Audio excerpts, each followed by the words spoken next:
Tema viene el informe, discapacidad y participación. Podría ser una primerísima síntesis como adelanto. Sí, nos va a hablar de un consejo asesor. Julieta Núñez Tomás, adelante. Así es, compañeros, vamos a estar hablando sobre esta conformación que se dará en este año justamente, en este año por primera vez, y es importante recalcarlo, para responder en realidad a una obligación. No es un interés propio en este caso de las organizaciones, que sí lo es además, sino para responder justamente a una obligación, a una demanda de Naciones Unidas, porque ustedes saben que Uruguay es parte, adscribió a la Convención déjenme leerla bien, Convención Internacional sobre los Derechos de las Personas con Discapacidad, de la ONU justamente de 2006, y esta convención lo que hace es reglamentar un mecanismo de vigilancia y monitoreo justamente del cumplimiento de esta convención.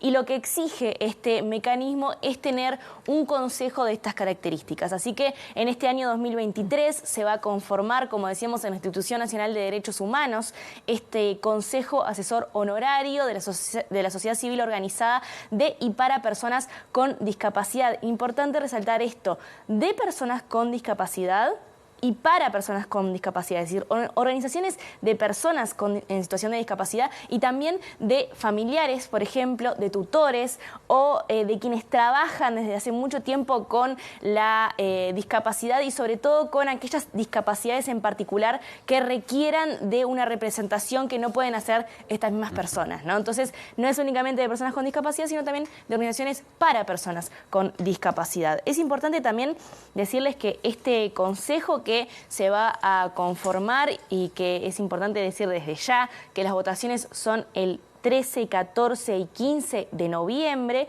pero que para votar hay que registrarse hasta el 8 de noviembre, ya vamos a dar detalles sobre ese registro. Va a quedar conformado por 18 personas en situación de discapacidad y 7 familiares, ¿no? Entonces es un consejo principalmente que va a estar principalmente integrado por personas con discapacidad. 25 personas en total. Así es, en su mayoría personas con discapacidad, como le decíamos. ¿Y qué organizaciones se pueden presentar?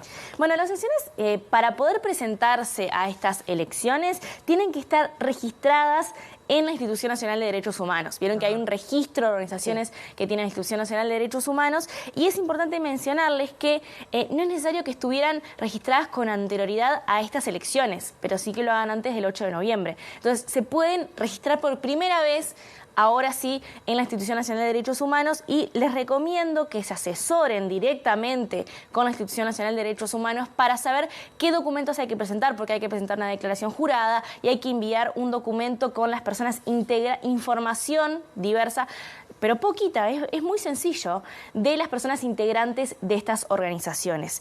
Y en esta misma propuesta, digamos, en esta misma integración, ya pueden proponer a un titular o una titular y un suplente o una suplente para integrar el Consejo Asesor Honorario, como les decíamos, o si no, simplemente registrarse como organización también en el registro de estas elecciones para poder votar, porque eso es importante. No solamente se tienen que registrar las organizaciones que van a ser votadas para ser electas para este consejo, sino que las personas que quieren elegir, también que quieren participar de estas elecciones como electoras, se tienen que registrar también, y vamos a profundizar un poquito más en eso, porque tienen que ser personas que integran organismos, organizaciones, colectivos de personas o para personas con discapacidad, ¿no? Eso es importante decirles.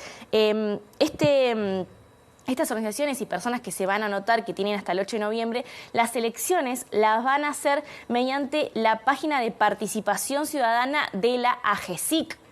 Y para hacerlo tienen que tener un usuario gov.ui. Así que es bastante información lo que rodea eso, por eso les recomiendo que se vayan asesorando. Y si quieren vamos a ver el primer extracto de la entrevista que hicimos con Diego de la Rosa, que es militante social por los derechos de las personas con discapacidad, que explica un inicio de lo que va a ser esta elección. Estas elecciones se van a dar el 13, 14 y 15 de noviembre y van a ser unas votaciones online. Hay que generarse un usuario en lo que tiene que ver del gobierno, que la página es gov.ui. Allí te generas un usuario y después vas a poder participar de las elecciones a través de la página de AGESIC, que AGESIC es la Agencia del Gobierno para la Comunicación e Información. En realidad se van a poder postular todas las organizaciones de y para personas con discapacidad del país que estén inscriptas en la Institución Nacional de Derechos Humanos y Defensoría del Pueblo. Cabe destacar que es una elección que va a ser nacional. En cada uno de los departamentos, las organizaciones de cada departamento van a presentar sus candidatos o candidatas, y a partir de allí las personas del departamento tienen que votar dentro de su departamento. O sea, si yo estoy en Montevideo o en Canelones, vivo en Montevideo, voto en Montevideo. O pertenezco a una organización en Montevideo, voto en Montevideo. En Durazno, voto en Durazno. O sea que más o menos esa es la explicación de lo que van a ser las elecciones. Bueno, muy bien, allí lo explicaba Dieva, estas son unas elecciones nacionales, es decir, que van a estar los representantes de estos 25 lugares dentro del Consejo, van a ser de todo el país, eso es importante, así que en estas elecciones que son online se registran organizaciones de todo nuestro país. Y es importante también mencionar que para llegar a estas elecciones hubo un proceso de trabajo previo que impulsó la Institución Nacional de Derechos Humanos con varias organizaciones de la sociedad civil integradas por personas con discapacidad, que generaron un reglamento que explica más o menos cómo tiene que ser el proceso de elección y que también explica cómo va a trabajar este Consejo Asesor Honorario. Me parece importante destacar algunos números de teléfono que Dieva también nos comentó durante la entrevista para que tengan presente tanto las organizaciones como las personas que se quieren anotar porque son integrantes de organizaciones. El teléfono por el que se pueden hacer averiguaciones es el 1948, los internos 316, 314, 200 y 201. También hay un celular por el que pueden hacer consultas que es el 092-960-886 y se pueden dirigir presencialmente a la sede de la Institución Nacional de Derechos Humanos, que es Boulevard Artigas 1532. Tiene un horario, creo que es de 9 a 16 o de 9 a 15, una cosa así que más o menos cerca del mediodía pueden estar contactándose. Y bueno, esa es la información más o menos, pero les aliento a que busquen información también en internet, que hay mucha información. ¿Y cuáles serán las funciones del Consejo?